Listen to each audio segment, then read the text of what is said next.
Myself, Dr. Mamta Sharma, Associate Professor Political Science, government college burrowed. विद्यार्थियों, जैसा कि आप सभी को विदित है कि हम कॉन्टेक्चुअलिस्ट को समझ रहे हैं, उसके अंतर्गत हमने लॉ के सोशल कॉन्ट्रैक्ट की बात करी पूर्व के वीडियो में। आज के वीडियो में हम स्टेट अकॉर्डिंग टू लॉ कि लॉ के अनुसार राज्य क्या है और राज्य की क्या विशेषताएं उन्होंने अपने इसके अंतर्गत बताई है। तो सबसे पहले हम स्टेट अकॉर्डिंग टू लॉ के अंतर्गत इनकी विशेषताओं को देखेंगे। लॉ के अनुसार राज्य की उत्पत्ति पूर्व के वीडियो में बता चुके हैं, सामाजिक समझौते द्वारा हुई है। प्राकृतिक जीवन की असुविधाओं और कठिनाइयों को दूर करने के लिए सामाजिक समझौते के माध्यम से राज्य का निर्माण किया गया। प्राकृतिक अवस्था की 3 बड़ी कमियां थी। प्राकृतिक कानून अस्पष्ट थे, निष्पक्ष न्यायाधीश तथा कानूनों के क्रियान्वयन करने वाली शासन सत्ता का अभाव था। इन अभावों की पूर्ति करके व्यक्ति के जीवन, स्वतंत्रता और संपत्ति के अधिकारों को सुरक्षित बनाना ही राज्य का प्रधान लक्ष्य है। अतः लॉ के अनुसार समझौते द्वारा निर्मित राज्य 3 कार्य करता था। नंबर 1, वह प्राकृतिक कानून की व्याख्या द्वारा व्यक्ति के अधिकारों को सुरक्षित करता था। दूसरा, कानून को लागू करते हुए वह शासन का संचालन करता है। और राज्य का तीसरा कार्य विधायिका द्वारा बनाए गए कानूनों का उल्लंघन करने वाले अपराधियों को दंड देता है। यह कार्य न्याय विभाग और न्यायाधीशों द्वारा होता है। लॉ के सामाजिक समझौते के आधार पर जिस राज्य की कल्पना की गई है, उसके द्वारा अपने ग्रंथों में राज्यों पर जो विचार किए गए हैं, उनकी जो विशेषताएं हैं वो निम्न है। Number 1, state is based on consent. Lock का राज्य जन सहमति पर आधारित है। लॉक ने समझौते में केवल उन्हीं व्यक्तियों को शामिल किया है जो समुदाय या राज्य निर्माण के संबंध में सहमत है, और जो व्यक्ति राज्य में नहीं रहना चाहते या अपनी पूर्व की प्राकृतिक अवस्था में ही बने रहते हैं। इस तरह ये स्पष्ट है, जो लोग समझौते में शामिल होते हैं वे सर्वसम्मति से राज्य का निर्माण करते हैं। Secondly, state as a means for good of the community. Law की विचारधारा के अंतर्गत व्यक्ति को साध्य और राज्य को मात्र एक साधन की स्थिति प्रदान की गई है। राज्य व्यक्ति के लिए है, व्यक्ति राज्य के लिए नहीं। वह बार बार इस बात पर बल देता है कि शासन का लक्ष्य समुदाय की भलाई करना है, गुड ऑफ द कम्युनिटी। वस्तुतः राज्य रूपी यंत्र का निर्माण उन्होंने नागरिकों की भलाई के लिए किया। Thirdly, state is limit. Law का राज्य सीमित और मर्यादित है, न कि निरंकुश। लॉ का राज्य निरंकुश नहीं हो सकता क्योंकि उस पर बहुत सी सीमाएं हैं। पहली सीमा तो यह है कि राज्य अपनी सत्ता जनता से ग्रहण करता है, और दूसरा यह है कि राज्य को यह सत्ता या अधिकार न्यास के रूप में कुछ विशेष उद्देश्यों की पूर्ति के लिए दिया जाता है। Fourthly, the state is legal and constitutional. Law वैधानिक राज्य की अवधारणा का प्रतिपादन करता है, जिसके अंतर्गत विधि के शासन को अपनाया गया है, मनमाने शासन को नहीं। लॉ की मान्यता है जहाँ मनुष्य अनिश्चित, अज्ञात एवं स्वेच्छाचारी इच्छा के अधीन रहते हैं, वहीं उन्हें राजनीतिक स्वतंत्रता प्राप्त नहीं हो सकती। अतः शासन का संचालन ज्ञात एवं स्थायी कानूनों द्वारा होना चाहिए, न कि पूर्व योजनाओं के एक्सटेम्परी डिक्रीज द्वारा। Fifthly, tolerant state. लॉ के राज्य की एक बहुत बड़ी विशेषता उसकी सहिष्णुता है। उनका राज्य एक धर्म सहिष्णु राज्य है जो धार्मिक मामलों में हस्तक्षेप नहीं करता। वह विभिन्न मतों का आदर करता है और उनके अनुसार धार्मिक विश्वास व्यक्ति की अंतरात्मा का विषय है और नागरिक सत्ता का संबंध सिर्फ बाहरी बातों से है, अंतरात्मा से नहीं। 6 नेगेटिव स्टेट। लोक के राजनीति दर्शन में राज्य के कार्य निषेधात्मक है। राज्य केवल उन्हीं असुविधाओं और कठिनाइयों को दूर करने की कोशिश करता है जो प्राकृतिक अवस्था में थी। वह केवल सुरक्षा, सुव्यवस्थाओं और न्याय के 3 कार्य कर सकता है। इसके अतिरिक्त लोगों को शिक्षा देने, उनका स्वास्थ्य सुधारने और उन्हें नैतिक बनाने का कार्य कोई राज्य नहीं कर सकता। वह नागरिकों की संपत्ति पर भी मनमानी नहीं कर सकता, क्योंकि संपत्ति की रक्षा के लिए राज्य की स्थापना हुई। इस तरह से लोक के राज्य संबंधी विचारों की विशेषताओं में उनके उदारवादी स्वरूप की झलक मिलती है। इसके पश्चात हम देखेंगे लॉक्स व्यू ऑन गवर्नमेंट, कि लॉक के सरकार संबंधी या शासन संबंधी विचार क्या है। लॉक के राजदर्शन में राज्य और सरकार के मध्य स्पष्ट अंतर किया गया है। उन्होंने राज्य और सरकार को एक नहीं माना है। उनके अनुसार सामाजिक समझौते से राज्य का निर्माण होता है, न कि सरकार का। सरकार की स्थापना के लिए लॉक के अनुसार सामाजिक समझौते के माध्यम से नागरिक समुदाय तथा समाज की व्यवस्था हो जाने के बाद सरकार की स्थापना किसी समझौते द्वारा नहीं, बल्कि एक विश्वासजन्य न्यास द्वारा होती है, जिसे हम फिड्यूशियरी ट्रस्ट कहते हैं।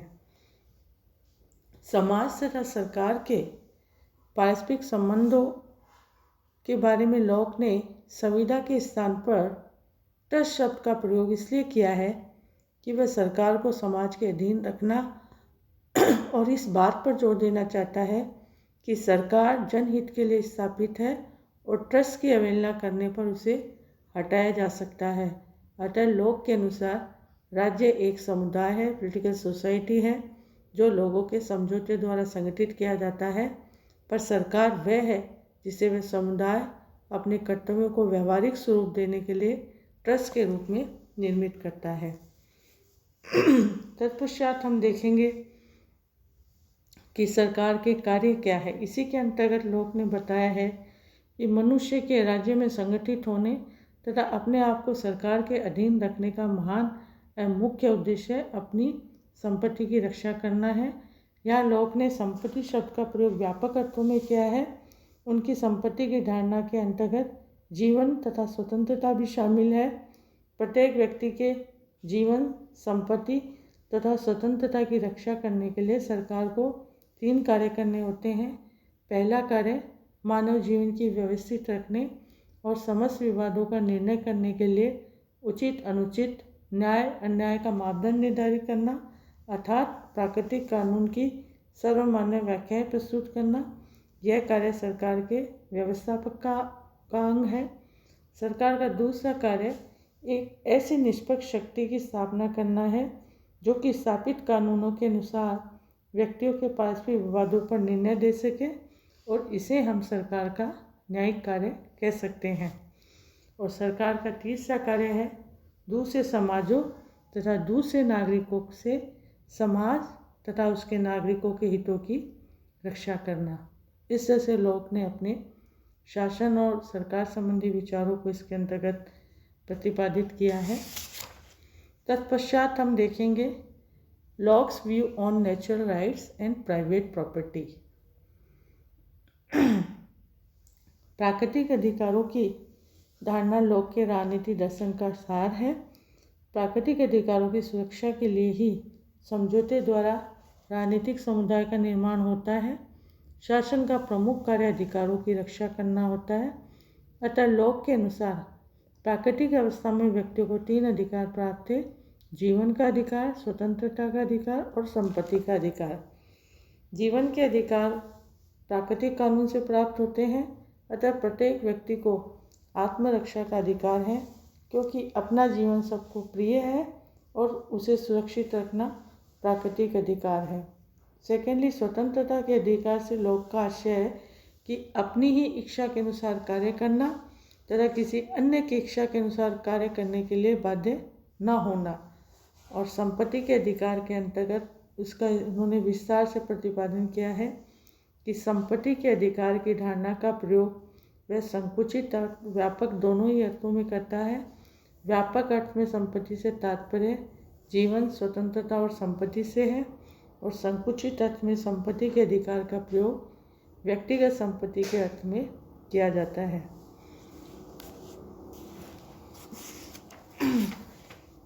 इसी के अंतर्गत हम देखेंगे कि लोक के प्राकृतिक अधिकारों की कई आधारों पर आलोचना भी की गई। आलोचकों का मानना है कि लोक के प्राकृतिक अधिकार संबंधी विचारों में विरोधाभास पाया जाता है, क्योंकि एक ओर तो उसे अधिकारों को प्राकृतिक एवं जन्मजात मानना है, और दूसरी ओर वह यह भी कहता है कि जिस वस्तु को मनुष्य ने अपने शारीरिक श्रम द्वारा प्राप्त किया है उस पर उनका प्राकृतिक अधिकार है। इसी तरह लोक ने जितने विस्तार के साथ संपत्ति के अधिकार पर विचार किया है, उतना स्वतंत्रता, संपत्ति और जीवन के अधिकार के बारे में विचार नहीं किया। इससे लगता है कि लोक की संपत्ति में व्यक्तिगत संपत्ति से बढ़कर और कोई प्राकृतिक अधिकार नहीं है। इसी के अंतर्गत हम देखेंगे कि लोक ने व्यूज ऑन रेवोल्यूशन के ऊपर भी अपने विचारों का प्रतिपादन किया है। लोक के अपने राजनीति दर्शन में जनता को क्रांति या विद्रोह का अधिकार प्रदान किया गया है। उनके अनुसार राज्य का निर्माण जनता के हित के लिए कुछ विशेष उद्देश्यों की पूर्ति के निमित्त होता है, अर्थात राज्य की स्थापना व्यक्तियों के जीवन, स्वतंत्रता और संपत्ति की रक्षा के लिए की जाती है। जब तक व्यक्तियों के इन अधिकारों की रक्षा होती रहती है तब तक जनता विद्रोह नहीं कर सकती, परंतु जब अधिकारों की रक्षा ना हो सके तथा जनता का कष्ट ऐसे हो जाए तो जनता के लिए क्रांति करना अत्यंत अनिवार्य हो जाता है। इस तरह से हम उनके व्यूज़ को रेवोल्यूशन के आधार पे क्या उनके व्यूज़ है ये समझा। तत्पश्चात लॉक्स इंडिविजुअलिज्म, लॉक्स के कंसेप्ट में एक इंडिविजुअलिज्म का कॉन्सेप्ट भी है जो कि सर्वाधिक शक्तिशाली तत्व है। वह व्यक्ति का परम उपासक और भक्त है और वह अपने उनके राजनीतिक विचारधाराओं की आधारशिला भी है। इस संबंध में वाहन ने लिखा है कि लोक की व्यवस्था में प्रत्येक वस्तु व्यक्ति के चारों ओर चक्कर काटती है और प्रत्येक वस्तु को इस बात ही सजा कर रखा गया है कि व्यक्ति की सर्वोच्च सत्ता सब प्रकार से सुरक्षित हो। इसके अंतर्गत व्यक्तिवाद के अंतर्गत लोक ने निम्न स्वरूपों को स्पष्ट करने का प्रयास किया है, जिसके अंतर्गत नंबर 1 कि राज्य का अधिकार व्यक्तियों की सहमति। लोक ने राज्य की उत्पत्ति के संबंध में समझौता सिद्धांत को अपनाया है, जिसका मूल विचार यह है कि राज्य की स्थापना व्यक्तियों की सहमति के आधार पर हुई है। किसी व्यक्ति को राज्य की सदस्यता स्वीकार करने के लिए बाध्य नहीं किया जा सकता। सेकेंडली, राज्य के निर्माण का उद्देश्य व्यक्ति के अधिकारों की रक्षा। लोक जीवन, स्वतंत्रता और संपत्ति के 3 अधिकार प्रत्येक व्यक्ति को प्रदान करता है। इन्हें वह व्यक्ति का जन्मसिद्ध, स्वाभाविक और प्राकृतिक अधिकार मानता है और राज्य का प्रादुर्भाव इन्हीं की रक्षा के लिए होता है और उसका मुख्य लक्ष्य व्यक्ति के अधिकारों को सुरक्षित रखना है। थर्डली, व्यक्ति के पक्ष में राज्य की सीमाएं। इस संबंध में मैक्सी ने कहा है कि राज सत्ता की स्थिति को उस्तर बनाना ही नहीं अपितु उसकी मर्यादाओं का उल्लेख करना भी होता है। अतः शासक समाज के प्रतिनिधि मात्र है। वे हॉब्स के लेवियाथन की भांति निरंकुश प्रभु नहीं है, किंतु केवल उतने अधिकार रखते हैं जो उनके व्यक्तियों द्वारा उन्हें दिए जाते हैं। इसी के अंतर्गत उन्होंने व्यक्ति द्वारा राज्य के विरोध की बात की। लोक के अनुसार राज्य का निर्माण जन कल्याण के लिए किया गया है और राज्य एक ट्रस्ट के समान है और वह जनता की सहमति पर आधारित तथा वैधानिक होता है। फिफ्थली, व्यक्ति की धार्मिक स्वतंत्रता की बात उन्होंने कही है। उनके धर्म विषयक विचारों में भी व्यक्तिवाद की स्पष्ट झलक है। वह प्रत्येक व्यक्ति को अंतःकरण के अनुसार धार्मिक पूजा और उपासना की स्वतंत्रता प्रदान करता है। इस तरह से हम देखेंगे कि लोक ने किस तरह से इंडिविजुअलिज्म के कॉन्सेप्ट को अपनाया। तत्पश्चात हम देखेंगे लोक के राजनीति दर्शन की आलोचकों ने कई आधारों पर कड़ी आलोचना की है। उनका ये मानना है कि लोक में हॉब्स जैसी पैनी दृष्टि, सूक्ष्म विवेचना, शक्ति की और कल्पना की ऊंची उड़ान भरने की सामर्थ्य नहीं है। अतः उन्होंने निम्न दोषों को इसके अंतर्गत शामिल किया है, जिसके अंतर्गत नंबर 1 मानव स्वभाव संबंधी आदर्शात्मक दृष्टिकोण। लोक का दृष्टिकोण आदर्शात्मक आलोचक बताते हैं जो कि एक पक्षीय है उन्होंने मनुष्य की केवल अच्छाइयों की देखी है। वह मनुष्य को नैतिक, दयालु, सहयोगी मानता है, जबकि मानव स्वभाव की एक कल्पना यथार्थ कम और आदर्श अधिक लगती है। सेकेंडली, प्राकृतिक अवस्था का अवास्तविक चित्रण। मानव स्वभाव की भ्रांत धारणा के आधार पर लोग ने ऐसी प्राकृतिक दशा का चित्रण किया है जो भूतल से कहीं पर भी दृष्टिगोचर नहीं होती। उन्होंने प्राकृतिक अवस्था को शांत एवं नैतिक बतलाया है। उनके मतानुसार इनमें न केवल अखंड शांति का साम्राज्य था, किंतु सब मनुष्य न्याय की स्थापना करने वाले प्राकृतिक नियम का पालन करते थे। जबकि सच्चाई है कि आज इतनी अभूतपूर्व प्रगति होने के बाद भी ऐसी शांत स्थिति नहीं आ पाई। थर्डली, राज्य की उत्पत्ति का एकमात्र कारण जन सहमति नहीं हो सकता। लोक राज्य निर्माण में जन सहमति को अत्यंत महत्व देता है, परंतु इतिहास में ऐसे ही राज्यों का उल्लेख है जो बल एवं शक्ति के द्वारा प्राप्त किए गए हैं। फिफ्थली, लोक का समझौता अस्पष्ट। समझौते के बारे में लोक का जो विचार है हॉब्स की भांति सुस्पष्ट और तर्कसंगत नहीं है। अतः लोक ने समझौते के संबंध में जो कुछ कहा है उससे यह बात स्पष्ट नहीं करती कि समाज व शासन की स्थापना के लिए अलग अलग दो समझौते हुए हैं या एक, पर जो कुछ उन्होंने कहा है उससे कुछ विचारों ने निष्कर्ष निकाला है कि समझौते दो हुए हैं।